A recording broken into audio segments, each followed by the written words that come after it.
नमस्कार साथियों। आज एक बहुत ही महत्वपूर्ण टॉपिक को लेकर मैं फिर से आप लोगों के सामने उपस्थित हूँ। आज का हमारा टॉपिक है चिकित्सा शिक्षा विभाग में जो ट्यूटर्स की वैकेंसी निकली है संविदा पर, और असिस्टेंट प्रोफेसर और एसोसिएट प्रोफेसर की जो वैकेंसी निकली है, इस संबंध में थोड़ा सा डिस्कस करने के लिए आप लोगों के सामने फिर से उपस्थित हूँ। तो साथियों, जैसा कि आप सभी जानते हैं, 7 जुलाई 2023 को चिकित्सा शिक्षा विभाग में ट्यूटर के 32 पदों पर वैकेंसी निकली है, और जिसमें 4 पद जो है असिस्टेंट प्रोफेसर और 5 पद एसोसिएट प्रोफेसर के भी हैं।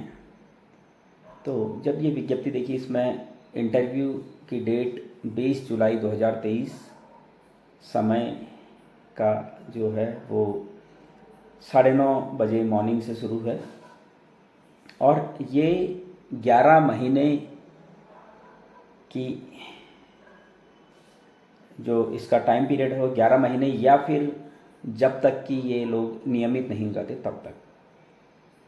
तो साथियों, इसमें एक जो महत्वपूर्ण मुद्दा मुझे लगा वो ये कि इसमें जो पद दिए गए हैं, इसमें कहीं ना कहीं रोस्टर का पालन नहीं किया गया है।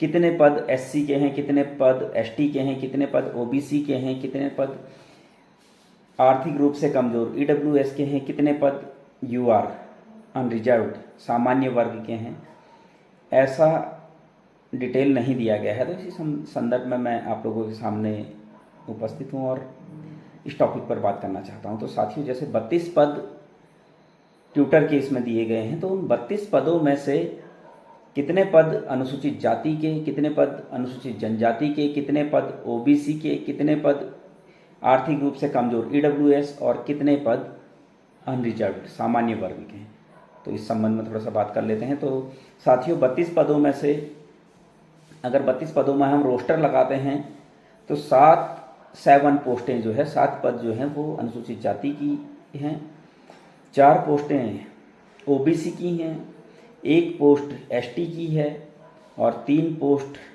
ईडब्ल्यूएस आर्थिक रूप से कमज़ोर की है, और 17 पोस्टें अनरिजर्व्ड कैटेगरी की है सामान्य वर्ग की। 32 पोस्टों में से फिर से हम देख लेते हैं, 32 पद हैं। 32 पद में से अगर ट्यूटर के देखें तो 7 पद अनुसूचित जाति के, 4 पद ओबीसी के, 1 पद अनुसूचित जनजाति का एसटी का, 3 पद ईडब्ल्यूएस आर्थिक रूप से कमज़ोर के, और 17 पद सामान्य वर्ग अनरिजर्व्ड। ये इस तरीके से पदों का वितरण है जो होना चाहिए था, जो कि इसमें नहीं शो किया गया है। असिस्टेंट प्रोफेसर के पदों की अगर बात करें, 4 पद हैं। 4 पदों में से 1 पद अनुसूचित जाति का होना चाहिए था, और बाकी के 3 पद अनरिजर्व्ड होने चाहिए थे। एसटी ओबीसी ईडब्ल्यूएस के इसमें कोई पद नहीं होने चाहिए रोस्टर के हिसाब से, सिर्फ सामान्य वर्ग और 1 पद एससी का। इसी तरीके से एसोसिएट प्रोफेसर की अगर बात करें, 5 पद हैं कुल, जिसमें से 1 पद अनुसूचित जाति का, और बाकी अनरिजर्व्ड सामान्य वर्ग के होने चाहिए। इसमें भी एसटी ओबीसी और ईडब्ल्यूएस का पद नहीं है। तो कुल मिलाकर अगर बात करें, कुल मिलाकर इसमें रोस्टर का पालन नहीं किया गया है, जो कि होना चाहिए था। और मैं इस वीडियो के माध्यम से सिर्फ और सिर्फ इतना कहना चाहूँगा कि कहीं पर भी अगर विज्ञप्ति आती है, चाहे वो आउटसोर्सिंग के माध्यम से है, चाहे वो उपनल के माध्यम से है, एनएचएम के माध्यम से है, या परमानेंट वैकेंसी है, तो उसमें रोस्टर का पालन पूरी तरीके से होना चाहिए।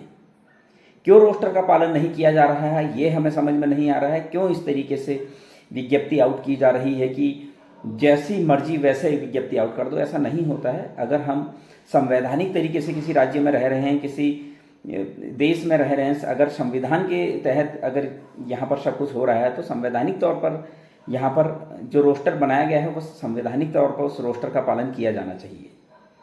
यहाँ पर रोस्टर का पालन नहीं किया गया है, पदों को कैटेगरी वाइज डिवाइड नहीं किया गया है, जो कि होना चाहिए, बहुत ज़रूरी है। और उम्मीद करता हूँ कि मैं इस बात को आप लोगों के सामने रख रहा हूँ, तो इस बात को जितना ज़्यादा हो सके आप लोग फॉरवर्ड करेंगे, ज़्यादा से ज़्यादा इस मेरे इस वीडियो को ज़्यादा से ज़्यादा लोगों तक आप पहुंचाएंगे ताकि इसमें रोस्टर का पालन किया जा सके। रोस्टर का पालन होना बहुत ज़रूरी है। जब तक रोस्टर का पालन नहीं होगा तब तक क्या है, कहीं ना कहीं क्या है, किसी भी तरह से जो विज्ञप्ति आती है वो पूरी तरह से सही नहीं है। कहीं ना कहीं क्या हो रहा है, कुछ ना कुछ गलत हो रहा है। तो आप लोगों से सिर्फ और सिर्फ एक निवेदन कर रहा हूँ, मेरे इस वीडियो को ज़्यादा से ज़्यादा आप फॉरवर्ड कीजिए ताकि सभी लोगों तक ये इन्फॉर्मेशन पहुँच सके कि इस जो ये विज्ञप्ति आई है संविदा के पदों पर, ट्यूटर के पदों पर, असिस्टेंट प्रोफेसर और एसोसिएट प्रोफेसर की जो वैकेंसी इन्होंने संविदा के तौर पर निकाली है, इसमें रोस्टर का पालन नहीं किया गया है। और मैं इस वीडियो के माध्यम से चिकित्सा सेवा चयन बोर्ड से ये निवेदन करता हूँ, चिकित्सा शिक्षा विभाग से ये निवेदन करता हूँ कि इसमें रोस्टर का पालन किया जाए। धन्यवाद।